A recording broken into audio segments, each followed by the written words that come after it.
Ante todo, Julián, gracias por haber aceptado esta conversación. Yo creo que el momento es muy propicio por ser vos quien sos y por el tema, la educación en esta pandemia, la educación en lo que vendrá después de la pandemia, porque como dicen, no hay mal que dure 100 años ni cuerpo que lo resista. ¿Hasta cuándo? Dios sabrá, pero el punto es que vamos a salir y tenemos que salir con mucha experiencia. Yo creo que no puede ser salir para volver a hacer lo mismo que estábamos haciendo, porque la verdad sea dicha, fundamentalmente lo estábamos haciendo mal. Y yo creo que en educación es uno de esos casos. Julián, primera pregunta que creo que muchos nos hacemos. Una educación que venía mal, que venía desarticulada, que venía con problemas muy graves de cobertura, que venía más bien generando desigualdades y no ayudando a consolidar un cuerpo social sobre bases de justicia. La pandemia me da la impresión de que está acabando de reventar eso, está haciendo todavía más visible las grietas y falencias que estaba viviendo la educación. ¿O soy un pesimista de pronto con esta cosa que nos ha ido acogiendo a todos con la pandemia? ¿Estoy siendo pesimista o esa es la realidad? En buena medida es la realidad. La pandemia, y esta es una idea del Papa Francisco que me parece muy brillante. La pandemia nos obligó a escuchar, dice él, el grito de los pobres y el grito de la naturaleza. En lo que tiene que ver con educación, sí nos ha evidenciado unas inequidades gigantescas. Por ejemplo, en el acceso al Internet nos mostró un problema más grave de lo que creíamos. Por ejemplo, en educación superior, que uno suponía que un estudiante universitario, por ser universitario, ya tenía acceso a las redes, nos mostró que el 38% no tenía conectividad de los estudiantes de educaciones públicas de universidad. Eso fue no lo sabíamos. Nos mostró que los estudiantes de la básica el problema sí era mucho más grave. Básicamente el 66% no podía tener acceso a Internet, entonces se nos complicó mucho porque como no era posible la presencialidad, como en todo el mundo por primera vez en la historia se cerraron el 90% de las escuelas del mundo, por primera vez. Del mundo, son 1.650 millones los que fueron confinados en las casas. Ya eso está cambiando, ya hay un grupo que ya retornó, pero de todas maneras nos mostró un problema muy grave. Y nos mostró un problema pedagógico muy delicado. Cuando un profe en la red se pone a insistir en los algoritmos, pues los muchachos apagan las cámaras porque nos mostró la impertinencia de miles y miles de contenidos. La escuela no se ha actualizado hace mucho tiempo, es más o menos la misma, entonces también nos evidenció un problema muy grave, una escuela muy descontextualizada, porque se viene enseñando lo mismo en distintas regiones, muy impertinente, porque la mayoría de cosas que se enseñan en Colombia y en América Latina son muy impertinentes. No, sí nos mostró los graves problemas.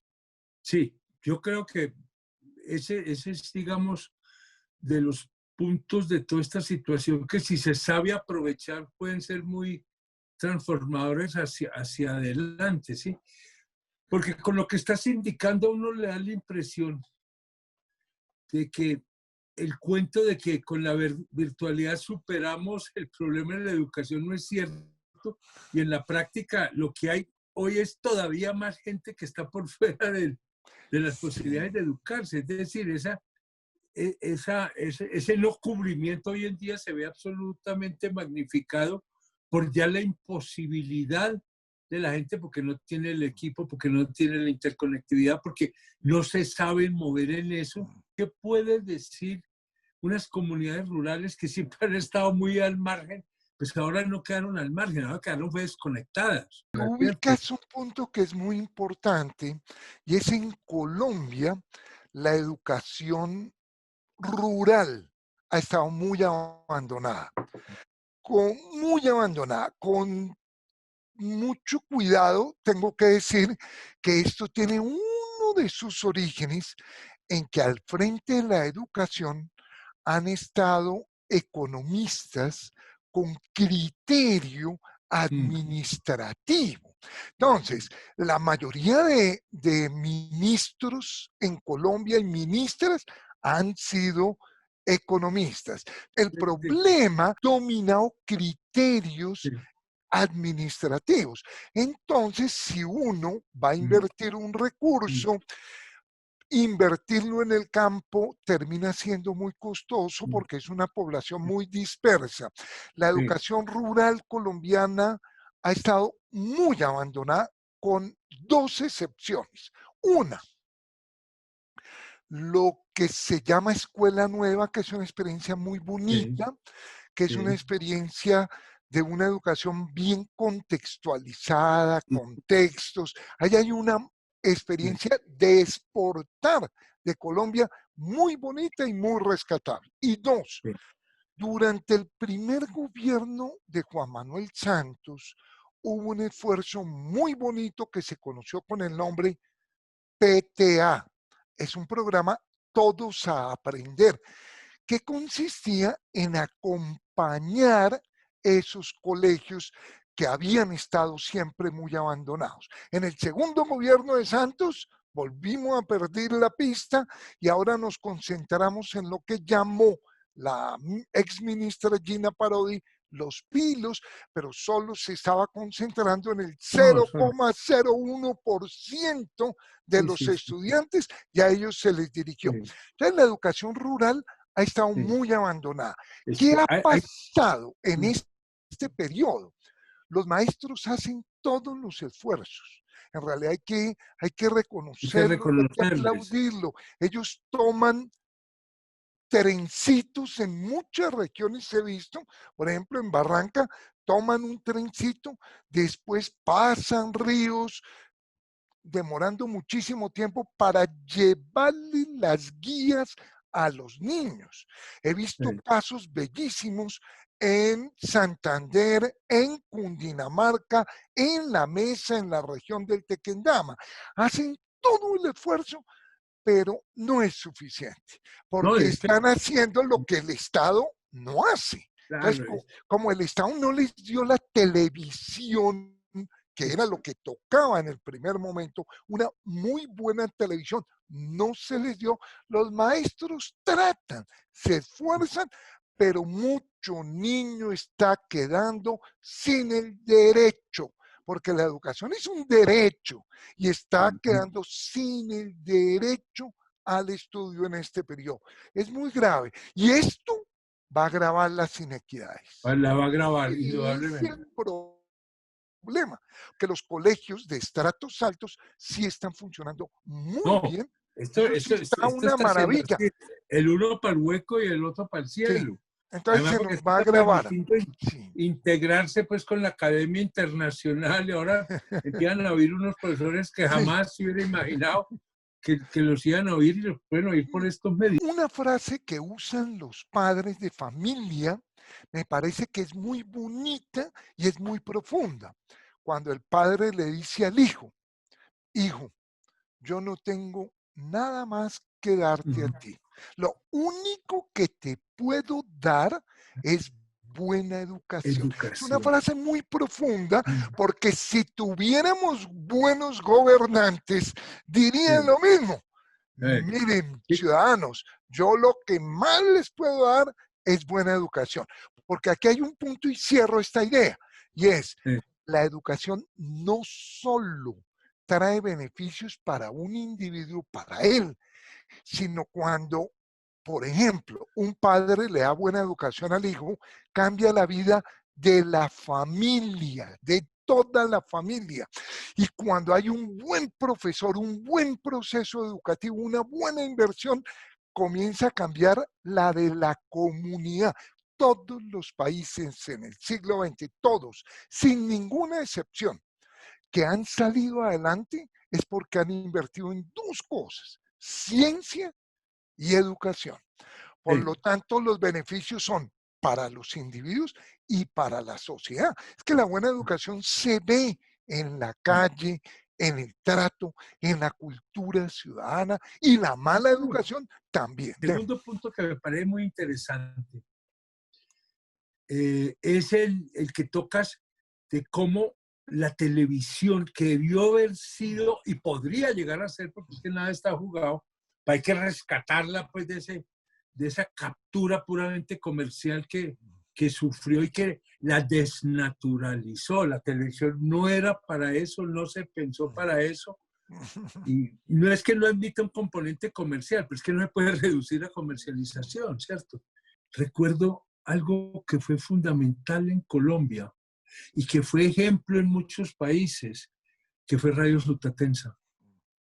Yo recuerdo, porque estas canas no son pintadas, que Radio Sutatensa, uno estaba presente en el campo colombiano y Radio Sutatensa organizó muchos elementos de una visión amplia de la educación, porque era una formación de ciudadanos, era una formación de familia, era una formación de productores rurales, era una formación de sujetos participantes, y eso no se ha vuelto a ver. De pronto ya no sería la radio, aunque la radio en Colombia sigue siendo un país muy de radio, y yo creo que no la podemos descartar, sino ese tema de televisión que vos tocas, que me parece central, y este es un momento para empujar esa cosa, y no quedarnos solamente en manos de los maestros de carne y hueso, que son heroicos la mayoría de las veces, pero que la tarea es de tal magnitud y habiendo esta tecnología, pues pongámosla, que les complemente, no les sustituya su trabajo primordial. Pero sin duda, Juan Manuel, hay que reconocer que era una situación muy difícil, pero no se tomaron buenas decisiones en ese terreno.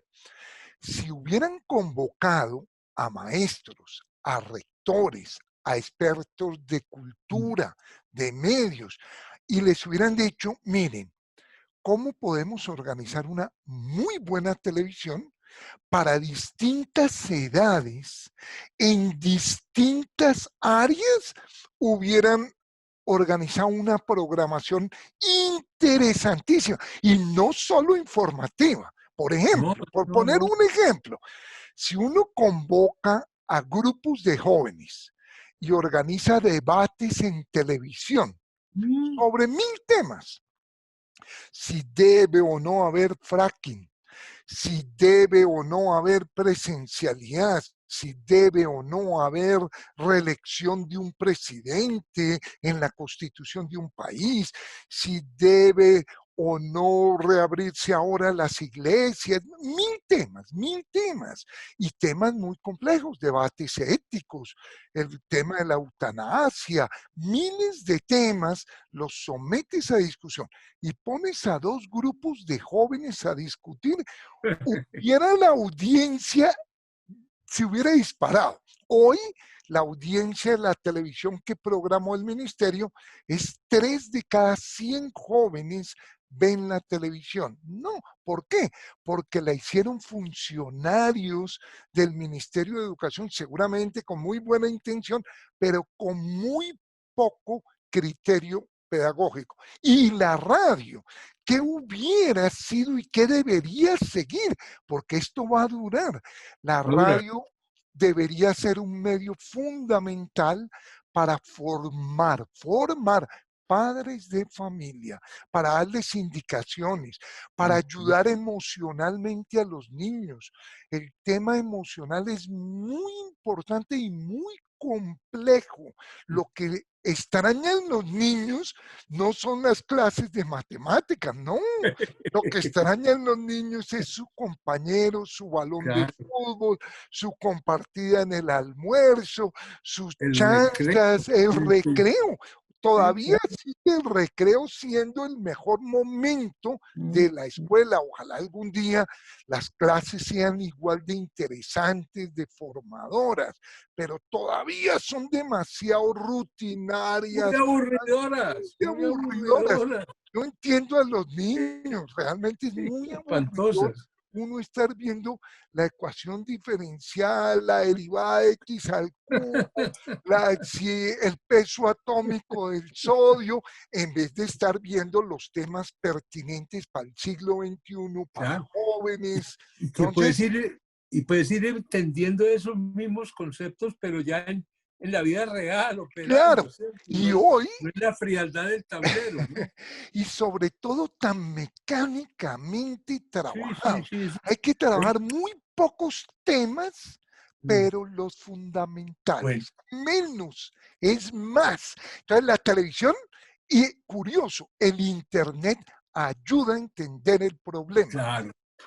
A ver, Julián, y ahora utilizabas una palabra que me parece muy buena, impertinente, es decir, no pertinente, la no pertinencia. Es decir, le están enseñando a los muchachos temas que no les llegan, no los interesa, no saben cómo se comen, no saben para qué les sirve, y de pronto ellos tienen más razón que el profesor que le está tratando de embutir rutinariamente eso.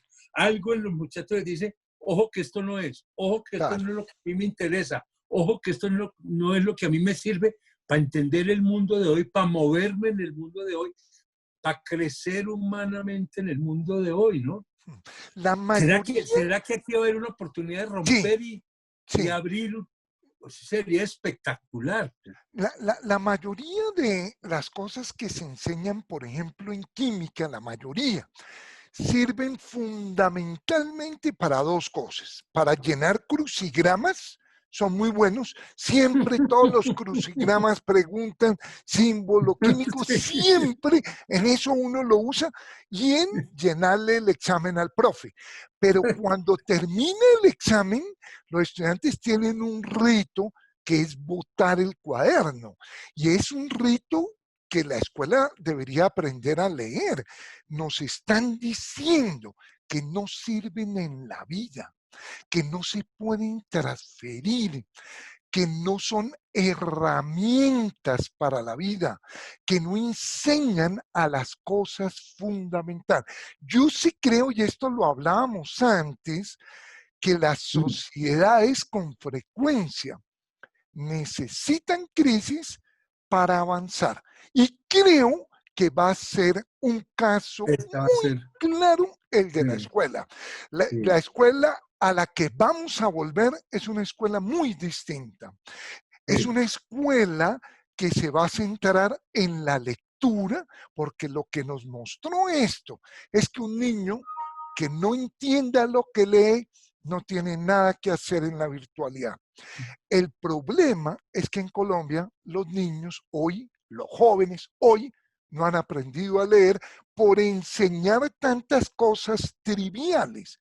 Lo que nos mostró esta pandemia es que un niño poco autónomo no tiene posibilidades en la virtualidad y la virtualidad va a llegar para quedarse. Lo que pasa es que la presencialidad es insustituible en Sustituible. miles de cosas. En la emoción es insustituible. Sí, En la sí, sociabilidad es insustituible. sí. Y también en el pensamiento en una buena escuela.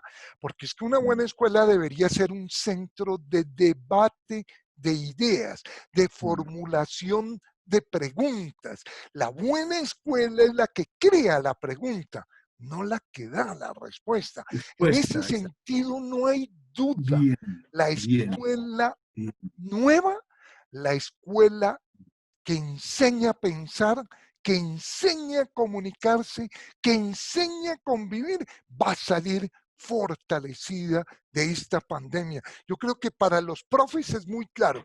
Ojalá el ministerio lo entienda. Yo veo a las secretarías de educación muy comprometidas en la transformación de la escuela. Esa es la buena noticia. Esa es la buena noticia. Yo creo que sí. Pero es que fíjate, ya pues, definitivamente se nos acabó el café, se nos está acabando el tiempo. Dos observaciones muy rápidas. Y esto es más que para los estudiantes de primaria, ya para los estudiantes universitarios. Fíjate que hay una preocupante nivel de deserción universitaria. Y en buena medida es porque no están encontrando en esa formación que le estás dando las respuestas, las preguntas, los instrumentos para ellos poderse ubicar en la vida. Entonces se vuelve, como dices tú, una educación impertinente, no pertinente. Y los seres humanos en eso al final de la vida decimos, no, nada, esto me sirve, no me sirve, me sirve, no me sirve. Y yo creo que eso es bien importante. Y finalmente esto es para formar ciudadanos, para formar seres humanos que puedan desarrollar sus capacidades, que puedan trabajar en armonía, en respeto. Es democracia. Vea, yo leyendo cosas suyas para alimentar un poco el cerebro para esta conversación, me topé en una de ellas con una frase que usted cita de Gabriel García Márquez. Yo la quisiera poner aquí como al cierre, ponte algún comentario que tú puedas hacer. Entonces, Gabriel García Márquez, hablando de la educación que Colombia necesitaría, decía textualmente, una educación que desde la cuna hasta la tumba, ojo, esto no es solamente el periodo escolar, es todo un proceso de vida, estamos permanentemente aprendiendo, transmitiendo, confrontando puntos, reflexionando, cambiando, enriqueciendo, una educación que desde la cuna hasta la tumba, inconforme y reflexiva, ¿sí? No es a tragar entero, no es a repetir como loro mejado, no es volver las escuelas centros de endoctrinamiento, sino centros de pensamiento, de crítica, de reflexión, inconforme y reflexiva, que nos inspire en un nuevo modo de pensar. No que nos enseñen los moldes de pensar, que nos abran las posibilidades de pensar. Pongamos el pensamiento a volar y nos invite a descubrir quiénes somos. Y esa pregunta sí que la tenemos viva en los seres humanos en medio de esta pandemia, porque nos confrontó con la muerte. Sí. Confrontarse con la muerte es confrontarse con la vida y con el sentido de la vida. Mira. Porque es que la sociedad iba como edulcorando eso, lo iba volviendo ya casi no había ni entierros, como que los muertos como que se desaparecían. Y eso no es conmigo, no. La muerte llegó y nos dijo, aquí estamos. Y al lado la vida dijo, para que entienda quién soy yo. Me parece espectacular esa frase, no sé, ¿qué más dices tú? Mira, esa frase la dice García Márquez hace 24 años, cuando la misión de Sabios le propuso al ministerio y al presidente una ruta para cambiar la ciencia y la educación. Hoy, 26 años después, no se ha cumplido. Es más, el gobierno actual tramitó un proyecto para hacer exactamente lo contrario. Nos quería un representante prohibir la libertad de pensamiento, la libertad de cátedra, cuando, como tú lo has explicado muy bien, la esencia de la educación es desarrollar el pensamiento crítico de los individuos, que no traguen entero, que cuando vean la televisión duden, cuando escuchen sobre todo a los políticos, sepan que sobre todo lo que no dicen, porque los políticos hablan mucho. Yo siempre invito a la gente a que oiga lo que no dicen. Eso es leer críticamente. Y Perfecto. a convivir. Necesitamos formar mejores ciudadanos. Esa es la tarea y vamos a salir fortalecidos de esa tarea. Eso es lo que creemos los educadores, que siempre somos optimistas. Vea, ese es el mejor mensaje que le podemos dar a este país en este momento. Un mensaje realista, pues un mensaje optimista. Es un mensaje abierto, no es un mensaje sectario, no es un mensaje con odio. Yo creo que no aguantamos más estas peleas, ni iremos para adelante porque hay tanto para hacer y este país tiene la madera, la capacidad para hacerlo, pero a veces no encontramos el caminito. Julián, yo creo que acá se nos acabó. El tema no se nos va a acabar. Ya sí, se nos acabó el tiempo, se nos acabó el café y un gran abrazo y mil gracias, ¿oyó? Lo mismo y para todos quienes estén escuchando. Un gusto. Gracias, Julián. Lo mismo digo yo.